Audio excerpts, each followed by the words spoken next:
Right now, though, we welcome in the U.S. Representative for the 5th Congressional District, the Honorable Jahana Hayes. Representative Hayes, good morning. How are you? Hi.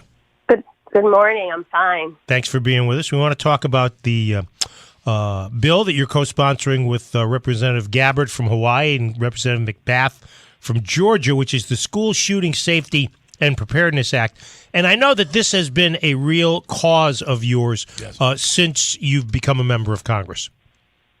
Yes, thank you so much for having me to talk about this You're morning. welcome. It's deeply personal for me, and I really have focused a good amount of my energy and attention on making sure that we address the epidemic of gun violence. And the bill that you're referencing, the School Safety and Preparedness Act, basically just lays the groundwork for providing uniform data on school shootings.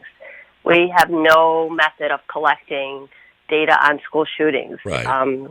The definition of a mass shooting or a school shooting has never been defined by law. The CDC does collect some information, but statistics on shooters, the number of people killed, the motivation, the types of firearms, and even the safety precautions that were in place at the physical site on the day of the shooting, I think that information would all be very valuable for us to at least, you can't manage a problem that you haven't even begun to measure. Right. So this bill basically says we need to begin to collect the data so that we can put together some meaningful solutions. Do you, Representative Hayes, are you going to take a look in this also, how can I do this?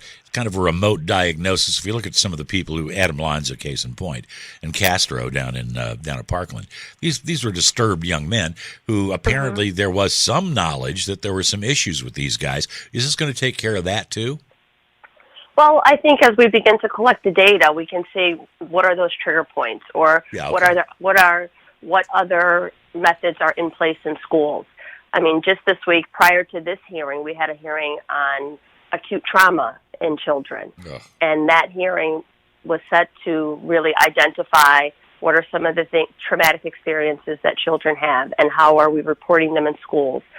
We've cut so much funding from school social workers and resource support services in schools. So oftentimes, and I know this personally, you see things as a teacher or an administrator, and there really is nowhere to go. I've seen kids in crisis, and you look for help, and there's no clearinghouse of information. There's nowhere for parents to turn. You have these conversations, and then everybody's at a loss about what the next step is. I think we really have to put some meaningful efforts in place to not just address things after they happen, but to be able to identify and put preventative measures in place before things like this happen. Who would you propose gather the data and distribute it? So that is part of the bill. So it would be the Department of Education, the Department of Justice, and the Department of Health and Human Services. Wow. And they would issue a report annually on the indicators for school safety and the data that was collected on the shootings that have occurred. We're talking to Jahana right Hayes. now. Yes. Right now, literally, when I'm looking up information on school shootings, I'm going to media reports or doing it location by location. There really should be a central place, and it's happening. It's not that it's not happening.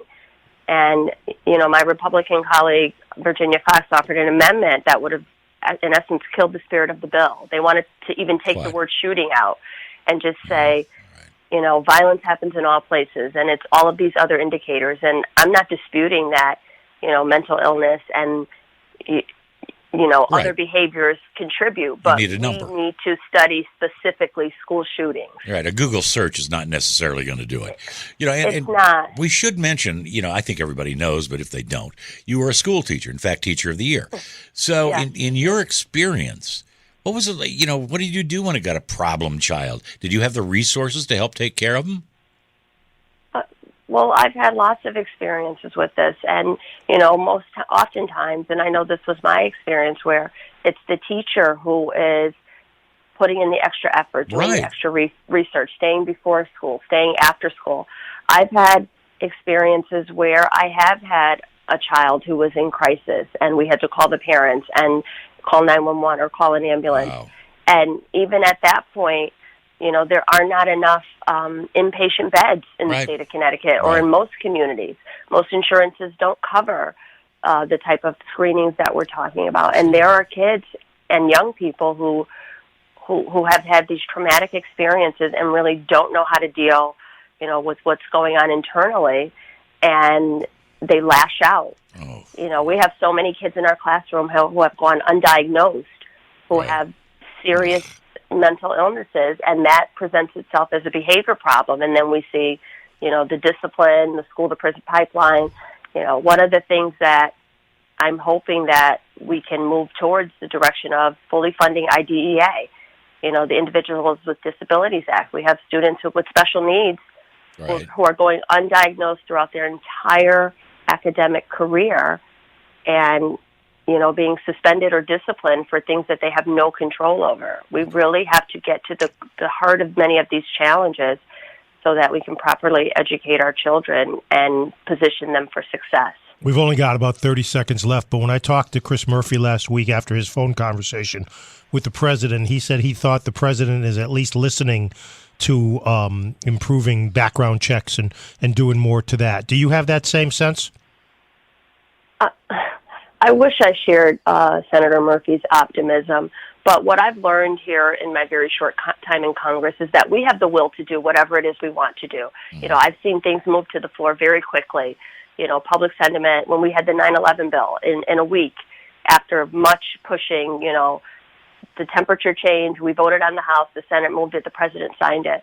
So for as hard as it seems on the other side, if we truly wanted to get this done, the House could call it to a floor, to the floor for a vote, the Senate could take it up, and the President can sign it. Okay. All right. Senator. Well, maybe. I'm pushing you. I'm pushing you. Don't put that on me. Maybe someday. Representative Jahana Hayes from the 5th Congressional District. Representative, thanks for the time as always. Have a great weekend. Thank you so much for having me. Have a great day.